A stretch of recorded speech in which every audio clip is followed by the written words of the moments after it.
When there's no more hope is Welcome everyone, this is me, Grita Amoris in USA. For today's vlog guys is magluluto po tayo ng chicken with pineapple. Favorite po ito ng aking asawa, so kaya ayun, nilutuan ko siya.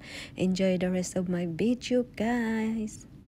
One of the special ingredients is yung pineapple. Tapos niluto ko na yung manok guys. Pero sineparate ko muna siya. Niluto ko na din yung mga ingredients.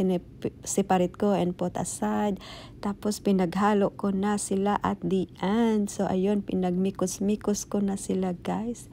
And just wait for the couple minutes. And i-add ko na rin yung chicken para madalian na siya guys. Ayun, nandyan na lahat ng ingredients. Tapos imikos-mikos na lang natin yan. Yes guys, nandyan na lahat ng mga ingredients. Imikos-mikos natin ulit and wait for another couple minutes. At iyon, ito na guys, luto na ang ating chicken with pineapple. Let's eat everyone. Thank you.